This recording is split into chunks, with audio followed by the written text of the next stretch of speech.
try.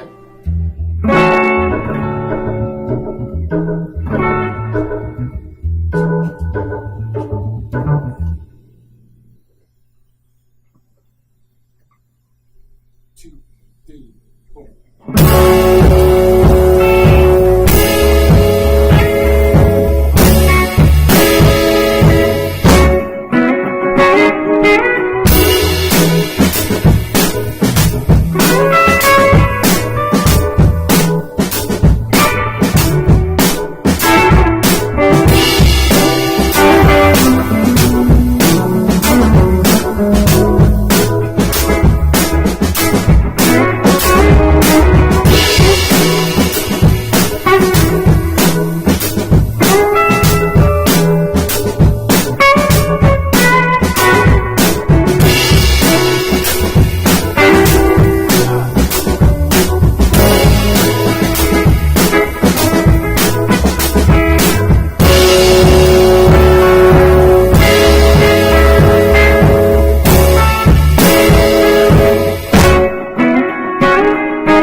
So you guys have been writing and recording for a long time. What's it like working together, pros and cons? Well, the only con I can think of is that we don't do it enough. Yeah, there you go. But it's easy, you know. I mean, we get together, especially, Al with the recording process now. When we first started, we would go into studios and stuff, and I feel like at the time we were like trying to get the sounds that we're getting now, that Al's getting now, but a lot of people didn't necessarily understand what we were trying to do. You know what I mean? So I think now it's gotten easier and easier because, having Al having his own space, and then us musically, we've played together so much over the years that we kind of know where each other's going before it gets there. Yeah. Yeah. Like I said, just that last song you guys are playing, I seriously thought you'd been working on it for days. But it was just so natural. Like, the way you guys play together is incredible. What's it been like working the last couple of days? What's the, emotions and everything? It's just been effortless. Yeah. True. We came in, we had an idea of a couple things we wanted to do, right? Yeah. And then it was like add-on to stuff that, it was really just improvising and writing right on the spot. Yeah. Kind of what we always have done. Right. Yeah. Have you guys had any inspiration for when you came in, or you just wanted to play? Well, it's kind of fun. Well, maybe. I mean, Maybe almost like this last recording session that we did. I think, conceptually, we just kind of approach going into the studio different now. right. Like instead of having these completed songs. Well, Al, no, you had a song that was done, but I think there's a difference. There's just a difference now. We're just open to kind of whatever happens. Yeah. Right. One of the nice things about creating here, too, at Iron Wax is that it's not like we're sitting in a studio with a bunch of people staring at us, kind of like waiting for us. You know, it flows easier because there's not a lot of pressure.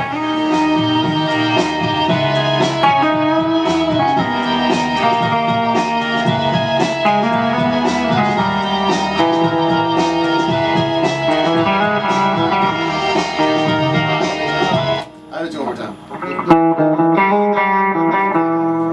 Yeah. You know, because we could record a bunch of ideas and not use it. I mean, turns out we've used everything we've done so far, but like, you know, that pressure is off. You know, it's like we're just comfortable in here, and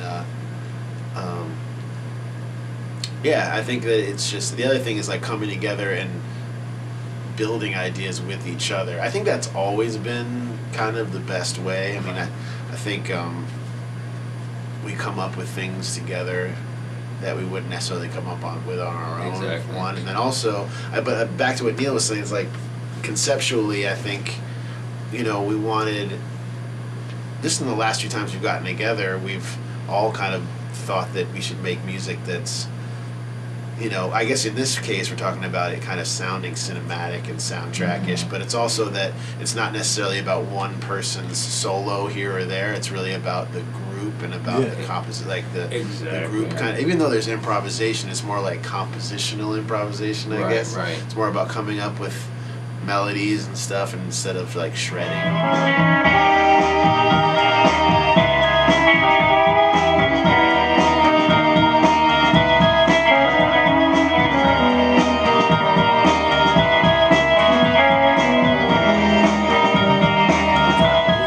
We started talking, and I remember a while ago we just like, man, I'm just tired of just. I remember Neil saying it for sure. He's like, I'm just tired of solos. Like, you know, like, I mean, and it's like and that's great live. You know, you could just whatever, but maybe, but like just in the studio, it's like I love focusing more on just like the grooves, the overall, just like painting like a really nice on a canvas of just textures and, you know, and moods, rather than just, oh, this is what, you know, we can do. Like, you know.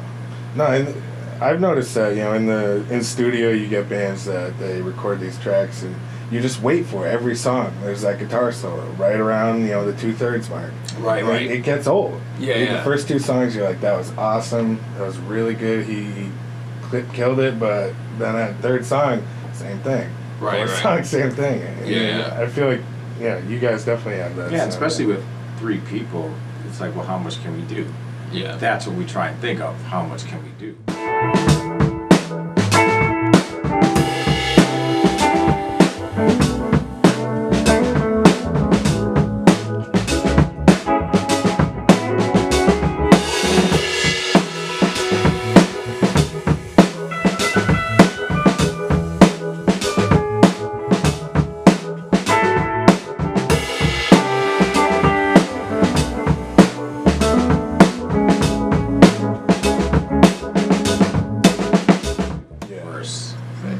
Yeah, I mean, the same you thing. get bands like Turquoise or something with 8 guys. One person can do a solo each song, and Right. It gives you more options, so we have to try and figure out how to do that with the 3 of us. Right. That's what we're constantly trying to do. And sometimes that is, that inspires having someone else, you know, on a song that we collaborate with, oftentimes. Are you guys gonna try and get together again before this is over, or you think just this weekend? Well, We'll definitely be This putting is kind of out an ongoing stuff from concept. this. Yeah, we want to kind of do different volumes of it. I mean, because now you can put things out on your own, you know, on any schedule. Yeah. It's also You can put interesting that- too. Like if we had sat here and planned to go like, okay, we have like 2 or 3, and we have to record 12 songs. That is a lot to do, and it's just kind of ridiculous pressure to put on yourselves. You know, to like, it could be done. Yeah. But there's just a difference if we're like, hey, let's just come up. We would have had 1 song done, we would have been psyched with it. You know? Yeah, that's So a good there's like single. really no. know, we have a goal, and it's. I just think that we can focus more on what we're trying to accomplish. Like when you don't set some crazy, have some ridiculous agenda. Right. Now you see that a lot nowadays. People just putting out singles, 2-3 track EPs, and the people that are putting out whole albums, it's years in between, and you can even then tell that sometimes they are stretching it towards the end of the albums. It's kind of tough at times. Working on full albums is a different thing, because sometimes by the end of it, you're like the latter stuff that you recorded, you're like, it clicks, but then this moment of time that may have happened months ago, it's just a different thing. So it definitely feels fresher if we're like, oh, let's do this, just put this out. Then we come back, let's record this, put this out. You have flexibility. Hell yeah. You guys just got back from Japan not too long ago. Do you guys have a big following out there, or is it just that you love to go there?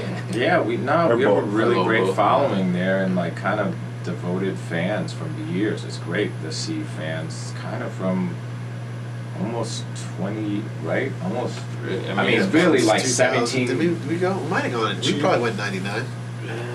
No, 2000, I would say. It's just a 2000. So it's been a minute. It's 18 years, it's. Yeah. What made you go there the first time? We were kind of asked to come there, right? Yeah, the album was doing really well there. Our first album, couple. I guess at that point we had put out "Turn It Out." I mean, there was the NHK. Yeah, there was a lot of stuff, and also in Japan at that time, there were a lot of bands that were into like groove music, and so there was a great scene over there of like really, really great live bands and musicians, and like friends of ours, the band Pez, that's kind of a pretty big band over there, like Groove Cats. And so it was cool that we kind of linked up with. I mean, we even linked up with like B-boy, B-girl dancers and stuff, like break dancers, and like they opened up one of those, So there was just a whole. It was cool, like when you went to the record stores there, Tower Records and HMV. I mean, we went nuts the first time we went over to Japan because they had music you just couldn't. Because they bought like most of the catalog of stuff from just these stores just had music stock that you could not find here in the States. And they were promoting it. I remember like going into HMV and just listening to Japanese musicians, and there was just, all these really great bands and writers of all different kinds of stuff. So I think I was gonna ask about London, same question, but I think I know you guys are playing with Crowd Company, who I know was just in here, and I was reading. It says something about it was like a off, sort of like a one-off sort of show. Yeah. What was that about? I don't know how. I guess Rob from Crowd Company, like we've just been talking for a while. Like, he just wanted to see us over there. Neil was you hung out with him for a little bit, maybe when you were over the Lettuce, right? And also, it was crazy when we come to London because, usually we have fans that come from Italy, people coming from France, cats from Sweden, because they usually see that we're not people from Germany. So it's really wild that, when you go to the show, maybe half the crowd are, Brits, maybe because people come in and buy tickets when they see us play. So it's kind of wild that talk about an international crowd. It is. It's very cool. It's easy to travel over there too. Yeah. You can hop a plane from so Germany cats will be like, nothing. it's funny when I'm like, wait, you came from where? And they're like, yeah, dude, it's only like a 3-hour flight or 2 hour flight. You're like, oh, that's right. Yeah. Get over there from a different country really quickly. Like you said, you never go over there, so you get one show. Right. So have you guys toured Europe at all? Yeah. Really? Yeah. Love it, man. Actually, so we'll be back in London March next year. Yeah. What was it? March. I didn't even write the date. It was something like that. Beginning March 2nd or something like that. 3rd. Yeah. Well, it was March. Yeah, it was March 6th. No, 2nd and 3rd. Because you're playing. Oh, right. Ardmore. Sorry. 2nd and 3rd in Ardmore. Right. That's right. Is there any more shows getting at it, or is that a little There's going to be a secret? couple in April. Looks like. Yeah, April. Yeah, and I think that's all we know about right now.